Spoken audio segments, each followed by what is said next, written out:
In the Endgame, the real Avengers were the friends we made along the way.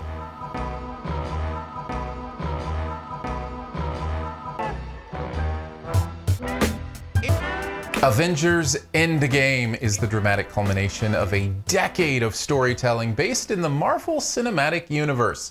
While it's certainly true that we've never seen anything like this before, it may be just as true that we never will again.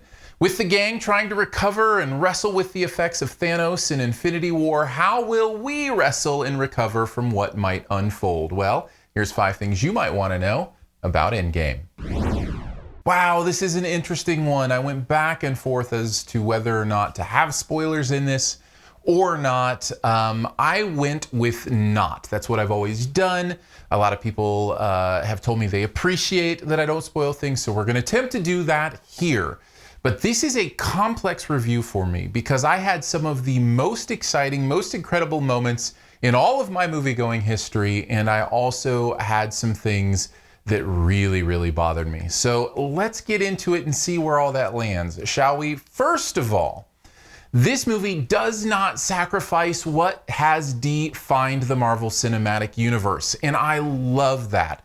The humor that we've come to know with these characters is here. The score that we love is used really well here. That audacious action that you've seen in other Marvel Cinematic Universe movies is here and amped up to 11. And because of that, you really feel just as much as you're seeing the biggest event movie maybe ever, you're also seeing something very familiar. And that 1-2 punch that Marvel has somehow accomplished here of making something so big and so unique and so singular, and at the same time so intimate and known and friendly is just, it's kind of, if there is a greater achievement in cinematic history, it's not coming to the top of my mind, and I think we need to give props for that right off the bat.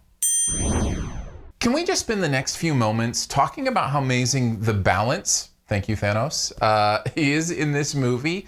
How it somehow balances everything you want in it. Let's start with the chill scenes in this movie. If you're going to this as a Marvel film lover, and by the way, just a quick aside, if you haven't watched the other movies, I don't know that this is the movie for you. Just take some time if you want to experience this and watch the films that lead up to it. There's 22 of them or 21 of them, and this is the 22nd. I can't remember. Point is, if you are invested in those things, the chills in this movie are beyond belief. There are moments in this movie that the crowd I was with treated it like a sporting event. I'm not kidding. There were 3, 4, 5-minute sections where it was just constant cheering. I probably, if I had to count, would end up with about 5 or 6 moments that just kind of blew my mind and made all my hair stand up on end. That's not something that's easy to do, and this movie pulls it off. And what's interesting is it's not a movie that is overtaken by those set pieces. Yes, those set pieces are here. Yes, those battles are here. Yes, those moments are here. But the movie isn't defined by them. It's not overtaken by them. It also has, other things layered in. Like I said, that balancing act is pretty impressive, and it really brings home those chill-inducing moments. So you got the chills, and you're also going to get the tears. The emotion of this movie is kind of intense. I mean, what's interesting is the movie actually takes the time to deal with the actual consequences of what happened in the movie before it, Infinity War. And to all those who said, Infinity War was just everything's gonna be reversed, this movie very much says, nope, we're gonna live in it for a bit. And because of that, you really get to feel the themes of what it means to fail, what it means to be in a place where you didn't accomplish what you wanted to accomplish, and to have the different characters handle that in different ways was really the place this movie allows you to see yourself on the screen. You can't see yourself with the superhero stuff because we don't do superhero stuff, but to be able to see yourself in how you deal with failure, I thought was really powerful. There are moments in this movie where I heard the sobs around me just as I heard the cheers around me in other moments. And again, that is because these moments are portrayed so real. Shout out to the performances that make it happen too. Robert Downey Jr. is spectacular, and yes, award-worthy performance here. I think there are some moments in this movie that are just as good as any sizzle reel I've seen from anybody this side of Meryl Streep. And it's great stuff. Cap is great here as well. Chris Evans doing incredible work. And everybody else chipping in too. I was very impressed with how this movie allowed the emotion to actually sink in. And because of that, the connection is even deeper. Let's take a step aside and deal with my caution here in this movie right now. A caution that impacted me, like I said, in a big way. And maybe we'll get back to the good stuff next. But this is the question. Can you suspend your disbelief enough to not get distracted by core elements of this plot that do not hold together? That, I think, is the primary question. And your level of ability to just go, I don't care. Just let that go. Doesn't matter to me. Why do I care how this works? Your ability to do that, I think, will directly impact your ability or the degree that you love this movie. And I've seen that over and over, talking with friends. This movie does not hold together whatsoever upon further thought. This is not a conclusion I come to lightly. The reason this review is out a little bit later is I wanted to see the movie more so I could really focus on that stuff and make sure I'm right here. I am so as close as a human being can be to knowing they're correct in something, in saying you can't make it make sense. You really can't. You can try. It's funny because I'll watch some of these internet videos that say, oh, this is how it actually makes sense. And they all basically come down to, well, because a character said so. It's like, that's not enough. That's not how the world works. Here's the thing. Does it matter that it doesn't make sense? That's the question you have to ask yourself. To me, it does. And I'll tell you why. We talked about this a little bit with Us, right? Same kind of thing. It matters in two ways. Number one, if you lay out rules that you then disregard, that's a big deal to me. I can live with almost anything. I can live with Fast and Furious because they lay out the rule, that there aren't really any rules to how these human beings survive, and they just survive. That's fine. That's your universe. That's the Fast and Furious universe.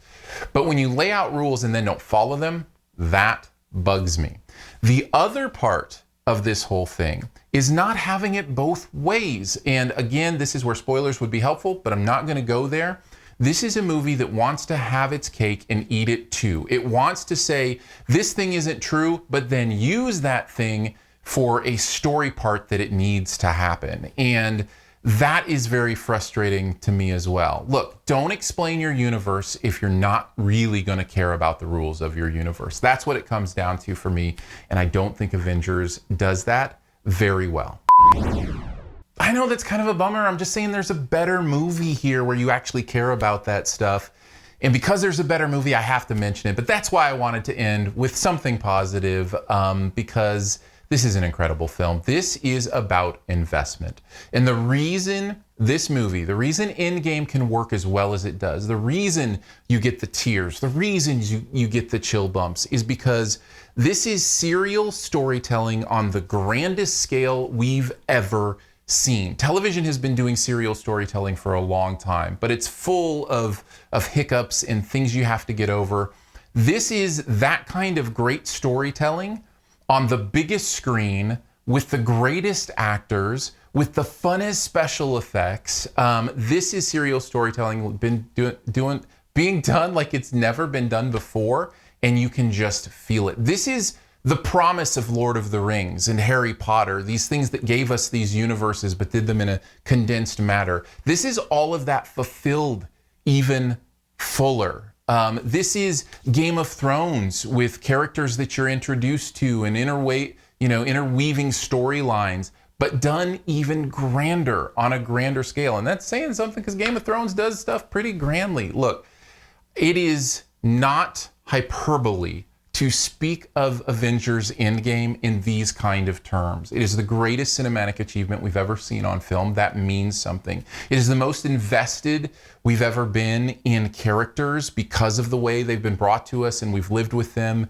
And that means something. Those things are important enough for me that it makes a big impact on the overall experience. And overall, I loved Avengers Endgame. It's such a great experience. How much can I dismiss the nonsense? I can dismiss it enough to land at an A-. I don't know if that's good enough for you, but that's where I land because there's a better movie in there somewhere. Thank you so much for checking out this review, the SiftPop 5 Things review. Appreciate you being here. Lots of cool ways you can connect with what we do. SiftPop.com is probably the best place to do that. Just go to the website, check out the stuff there. You can also hang out on the SiftPop podcast. Andrew and I do a weekly podcast where we review whatever the movie is out that week or what we want, is the biggest movie, and do some other fun stuff, games, different things. It's a blast. So if you do podcasts, check that out. Thanks to the members of SiftPop.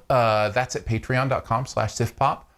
Membership starts at $3 a month, comes with some cool stuff, including bonus podcast episodes, monthly hangout, where we get to chat about whatever you want to chat about. All that kind of stuff there. You can check it out at patreon.com/SiftPop. So thank you for all of those things. It's very cool hanging out with you guys and doing the SiftPop thing. All right, let's move on to the best ever challenge. This is where we try to find the best ever movie in a particular category. And I'd love to hear your choices as well, and you can take a guess at mine.